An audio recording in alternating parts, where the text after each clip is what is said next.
Okay, so this is question 4 from exercise 2G in response to a question from a student. Okay, so you should now have your textbook there so you understand what's going on.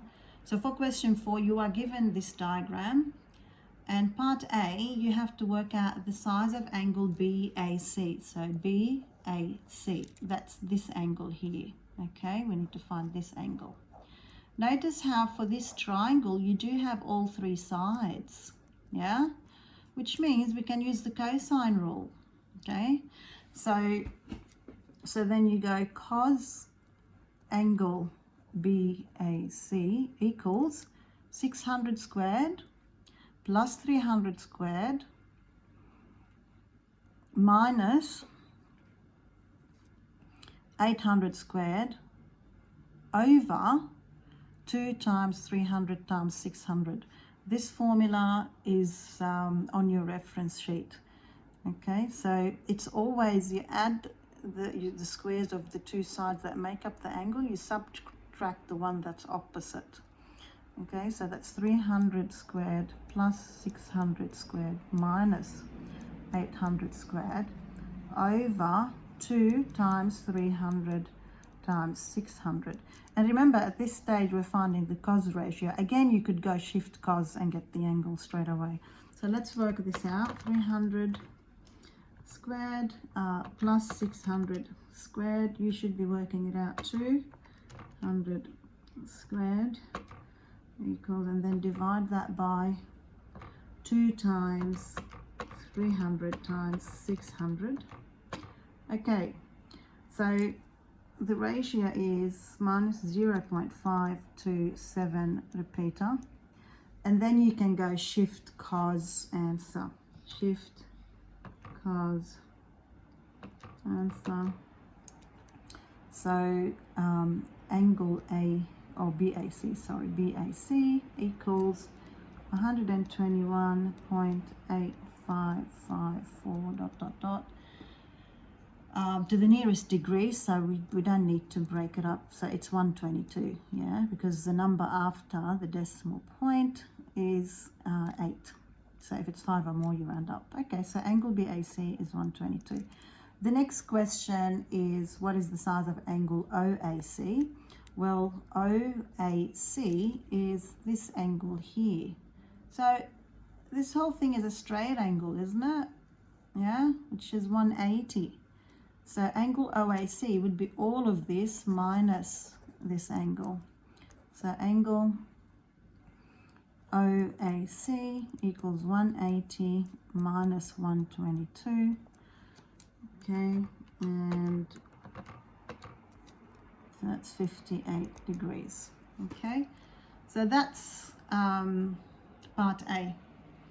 Part B, you have to find OA and OC to the nearest 10 meters. So OA and OC, and you round them off to the nearest 10.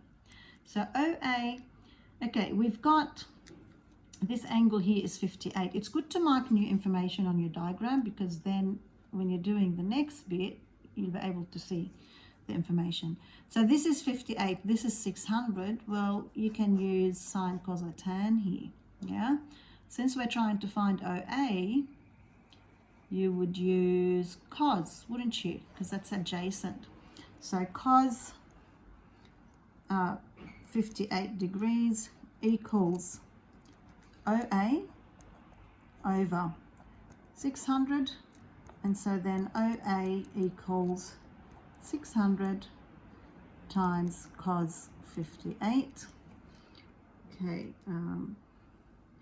cos 58, and then times 600 equals, okay, so this is 317.95. Okay, now if I'm going to round this off to the nearest 10, so you look at 17, right? That's going to be closer to 20 than it is to 10, isn't it? So this rounds off to 320 meters, okay, to the nearest 10 meters.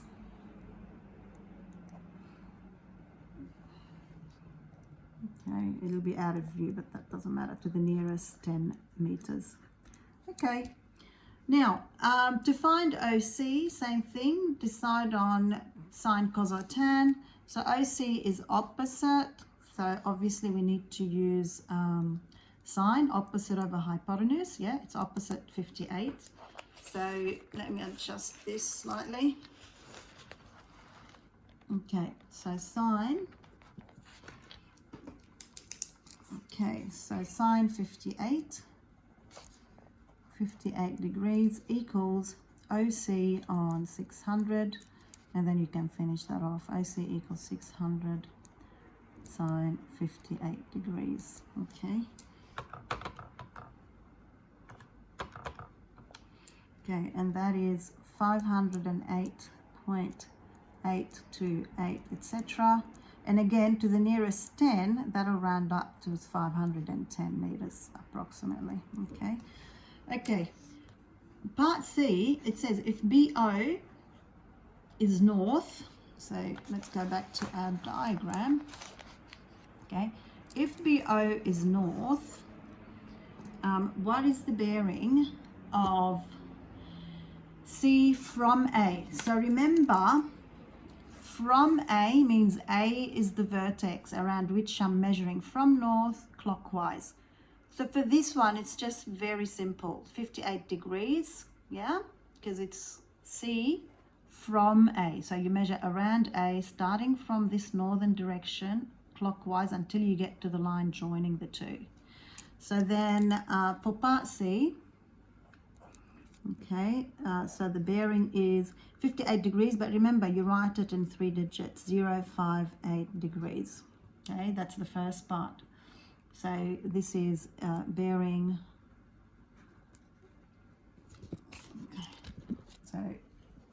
okay, you write it in 3 digits, bearing of C from A.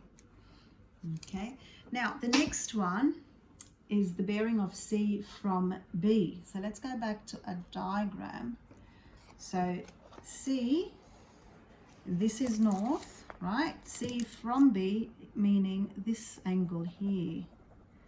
Yeah. So look, you could use the cosine rule again, this squared plus this squared. So cos this angle equals 300 squared plus 800 squared minus 600 squared over 2 times 300 times 800. Yeah, the same thing we did for part A. You can do that, or I think it's quicker to use the sine rule, provided obviously you got the first one right, because we're going to say sine B on 600, whatever's opposite, equals sine angle BAC over 800. Yeah.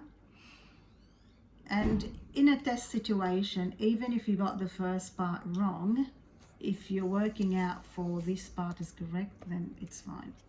Okay, so let's do this. Okay, so sine angle B, so sine angle B over 600, okay, equals sine angle BAC, which is the one we worked out before, over the side opposite, which is 800. Now, angle BAC, what was that? That was 122 degrees, remember? Yeah, so sine this over that. Okay, so sine, remember, notice how I could use angle B because that's the only angle at this vertex, but over here you should be more specific, BAC, because you've got another one here and a third one that's a straight angle. So sine angle B on 600 equals sine 122 on 800, and then, right, so sine BAC is sine 122, and then to get this you just multiply both sides by 600 to get rid of the denominator, times 600 here times 600 here, that will cancel that one. So you get your ratio and you go shift sign answer. So sine 122 over sine 122 degrees, and then get that, divide that by 800, and then multiply it by 600, and it's so sine angle B equals 0.6360 dot dot dot, and then you go shift sign, answer. Okay, shift sign, answer equals, and that gives you the angle, because at this point we've found the ratio. So shift, so you don't need to answer equals 39.49. All right, and it doesn't say to the nearest watt, degree or minute, so let's just round it off to approximately 39 degrees, yeah, because the next digit is, yeah, it's 39.49, so the next digit is 4, so it stays. So then the bearing, okay, so let's go back, this is angle B, yeah, this is then the bearing of C from B. So there's north measuring in this direction clockwise from north, that's this angle. So the bearing of C from angle B is 39 degrees.